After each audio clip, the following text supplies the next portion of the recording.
ایک مرتبہ حضور صلی اللہ علیہ وسلم کام سے بازار کی طرف جا رہے تھے۔ راستے میں ایک بڑھیا بیٹھی رو رہی تھی۔ آپ نے دیکھا تو پوچھا، کیوں رو رہی ہو؟ اس نے کہا، میری مالکن نے مجھے سودا لینے بھیجا تھا، مجھے دیر ہو گئی ہے، میری مالکن مجھے بہت مارے گی۔ آپ نے کہا، چلو میں چلتا ہوں تمہارے ساتھ۔ پھر جو ہوا آپ سن کر حیران رہ جاؤ گے۔ بسم اللہ الرحمن الرحیم۔ فتح مکہ کے ایک روز حضور نبی اکرم صلی اللہ علیہ وسلم ایک مکان کی دیوار سے ٹیک لگائے اپنے کسی غلام کے ساتھ گفتگو فرما رہے تھے، اور وہ مکان ایک کافرہ عورت کا تھا۔ اس نے جب حضور صلی اللہ علیہ وسلم کی آواز مبارک سنی تو بغض و حسد کی وجہ سے اپنے مکان کی کھڑکیاں بند کر لیں تاکہ آپ صلی اللہ علیہ وسلم کی آواز مبارک اسے سنائی نہ دے۔ نعوذ باللہ۔ ادھر حضرت جبرائیل علیہ السلام بارگاہ رسالت صلی اللہ علیہ وسلم میں حاضر ہوئے اور عرض کیا، آپ صلی اللہ علیہ وسلم جس مکان کی دیوار سے ٹیک لگائے ہوئے کھڑے ہیں، یہ ایک کافرہ عورت کا مکان ہے، اور اس مکان میں رہنے والی کافرہ عورت نے بغض و حسد سے اپنے مکان کی کھڑکیاں بند کر دیں تاکہ آپ صلی اللہ علیہ وسلم کی آواز مبارک اسے سنائی نہ دے۔ مگر اللہ تبارک و تعالیٰ فرماتا ہے، چونکہ آپ صلی اللہ علیہ وسلم کی پشت انور اس مکان کی دیوار کے ساتھ مس کر گئی ہے، اس لیے وہ نہیں چاہتا کہ اس مکان میں رہنے والے دوزخ میں جائیں۔ اے محبوب صلی اللہ علیہ وسلم، اس کافرہ عورت نے اپنے مکان کی کھڑکیوں کو بند کیا اور ہم نے اس کے دل کی کھڑکیوں کو کھول دیا ہے۔ حضرت جبرائیل علیہ السلام کا یہ کہنا تھا کہ اس عورت کے اندر بیٹھے بیٹھے دل کی دنیا بدل گئی اور وہ بے قرار ہو کر باہر نکلی اور حضور صلی اللہ علیہ وسلم کے قدموں پر گر گئی اور مسلمان ہو گئی۔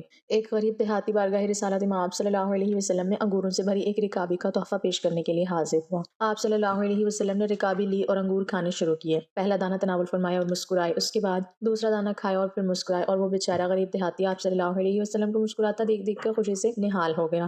صحابہ کرام رضوان اللہ علیہم اجمعین سارے منتصر خلاف عادت کا کام جو ہو رہا تھا کہ ہدیہ آیا ہے اور انہیں حصہ نہیں مل رہا۔ آپ علیہ الصلوۃ والسلام انگوروں کا ایک ایک دانہ کر کے کھا رہے ہیں اور مسکراتے جا رہے ہیں۔ میرے ماں باپ آپ صلی اللہ علیہ وسلم پر قربان ہوں۔ آپ صلی اللہ علیہ وسلم نے انگوروں سے بھری پوری رکابی ختم کر دی، اور آج صحابہ کرام رضوان اللہ علیہم اجمعین سارے متعجب تھے۔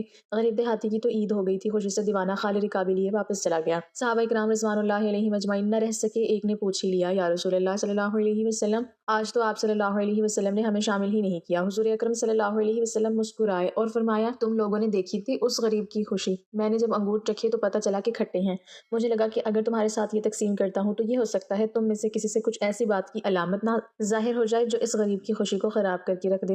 حضور صلی اللہ علیہ وسلم ایک گلی سے روزانہ گزرا کرتے تھے۔ اس گلی میں ایک بڑھیا رہتی تھی جو ابھی مشرف اسلام نہیں ہوئی تھی۔ وہ ہر روز اپنی چھت پر کوڑے کرکٹ کی ایک ٹوکری لے کر بیٹھ جاتی۔ جب رسول خدا صلی اللہ علیہ وسلم عین اس کے چھت کے نیچے سے گزرتے تو وہ بڑھیا ٹوکری کی تمام گندگی سرکار دو عالم صلی اللہ علیہ وسلم پر ڈال دیتی اور خوش ہوتی۔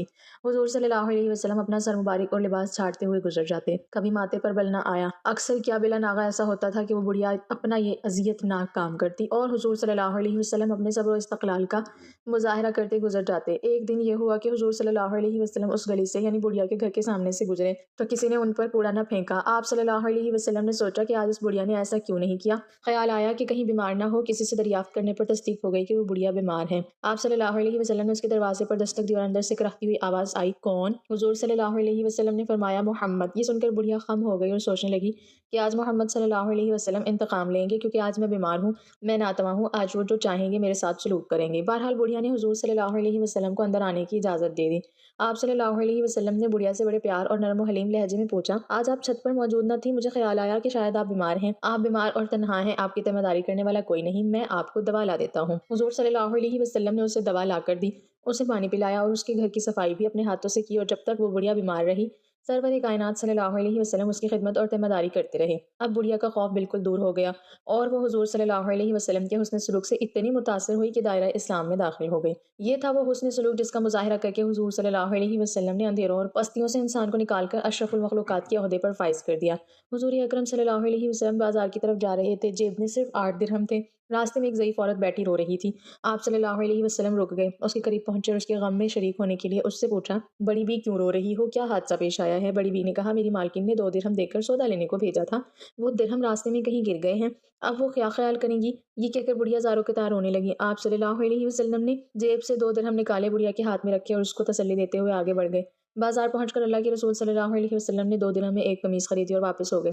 واپسی میں کیا دیکھتے ہیں کہ ایک فقیر بالکل ننگا کھڑا ہے، پھٹا پرانا چترا ٹانگوں پر باندھ رکھا ہے اور صدا لگا رہا ہے، جو مجھے پہنائے گا اللہ اسے جنت کا جوڑا عطا فرمائے گا۔ حضور صلی اللہ علیہ وسلم نے ذرا رکے، فقیر نے پھر صدا لگائی، جو مجھے پہنائے گا اللہ اسے جنت کا جوڑا عطا فرمائے گا۔ آپ صلی اللہ علیہ وسلم نے وہ قمیص اسی وقت اس فقیر کو پہنا دی اور پھر بازار کی طرف چل دیے۔ وہاں جا کر آپ صلی اللہ علیہ وسلم نے دوسری قمیص 2 درہم میں خریدی اور اپنے گھر کے لیے واپس ہوئے۔ دیکھا کہ راستے میں پھر وہی بڑھیا کھڑی ہو رہی ہے۔ دریافت فرمایا، بڑی بھی اب کیا بات ہے؟ بولی، یا رسول اللہ صلی اللہ علیہ وسلم، میرے ماں باپ آپ پر قربان قربان، میں کہاں تک آپ صلی اللہ علیہ وسلم کو پریشان کروں؟ گھر سے نکلتے ہوئے کافی دیر ہو گئی ہے، گھر والیاں انتظار کر رہی ہوں گی، یہاں دیر لگ گئی، اتنی دیر میں پہنچوں گی تو وہ ناراض ہوں گی، برا بھلا کہیں گی، سزا دیں گی۔ بڑھیا یہ کہہ کر پھر زور زور سے رونے لگی۔ آپ صلی اللہ علیہ وسلم نے بڑھیا کی فریاد نہایت دھیان سے سنی۔ بڑھیا پر بڑا ترس آیا، اسے تشفی دی اور فرمایا چلو میں تمہارے ساتھ چلتا ہوں۔ بڑھیا خوشی خوشی چل دی۔ اللہ کے رسول صلی اللہ علیہ وسلم بھی ساتھ ساتھ تھے۔ تھوڑی ہی دور کھڑے تھے کہ کچھ انصار کے گھر نظر آئے۔ بڑھیا نے رسول اللہ صلی اللہ علیہ وسلم کو بتایا میں انہی گھروں میں کام کرتی ہوں، ان گھروں کے مرد باہر گئے ہوئے ہیں، گھروں میں صرف عورتیں ہی ہیں۔ آپ صلی اللہ علیہ وسلم گھروں کے قریب پہنچے اور ذرا بلند آواز سے کہا اے بیویو السلام علیکم ورحمۃ اللہ۔ آواز مانوس تھی، ہر خاتون متوجہ ہو گئی مگر بالکل خاموش رہی، کسی گھر سے کوئی جواب نہ آیا۔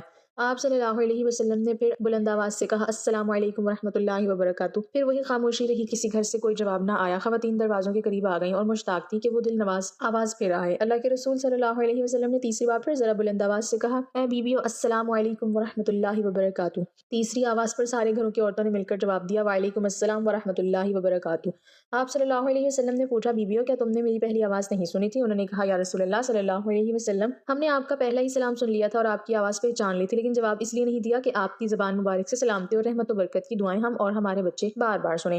عورتوں نے عقیدت و ارادت کا اظہار کرتے ہوئے کہا اللہ کے رسول صلی اللہ علیہ وسلم مسکرا دیا، پھر فرمایا یہ تمہاری خادمہ ڈر رہی ہے کہ تم اسے ڈانٹو گی اور سزا دو گی، اتفاق سے اس اللہ کی بندی کو دیر ہو گئی تھی، میں اس کی سفارش کے لیے آیا ہوں۔ رسول اللہ صلی اللہ علیہ وسلم کی آواز سن کر خواتین کی آنکھوں میں آنسو آ گئے اور ایک زبان ہو کر بولی یا رسول اللہ صلی اللہ علیہ وسلم یہ آپ کو سفارش کے لیے لے کر آئی ہے تو آپ گواہ رہیں، ہم اسی وقت اس کو آزاد کرتے ہیں، اب اس پر کسی کا کوئی حق نہیں۔ باندی کی آزادی پر آپ صلی اللہ علیہ وسلم کا چہرہ خوشی سے چمک اٹھا اور آپ صلی اللہ علیہ وسلم ان نیک خواتین کو دعائیں دیتے ہوئے خوشی خوشی گھر واپس آ گئے۔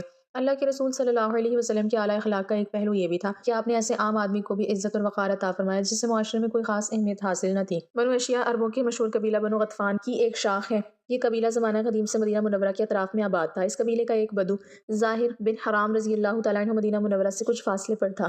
یہ نہایت غریب شخص تھا، شکل و صورت میں بھی زیادہ خوبصورت نہ تھا، مگر اس کی ایک اہم خوبی یہ تھی کہ یہ اللہ کے رسول صلی اللہ علیہ وسلم سے بہت محبت کرتا تھا اور اللہ کے رسول صلی اللہ علیہ وسلم بھی اس سے خوب محبت کرتے تھے۔ ظاہر بن حرام اشیائی جب بھی مدینہ منورہ آتا اللہ کے رسول صلی اللہ علیہ وسلم کے لیے کچھ دیہاتی تحفے مثلاً تازہ سبزیاں، پھل، ستو، شہد وغیرہ لے کر آتا۔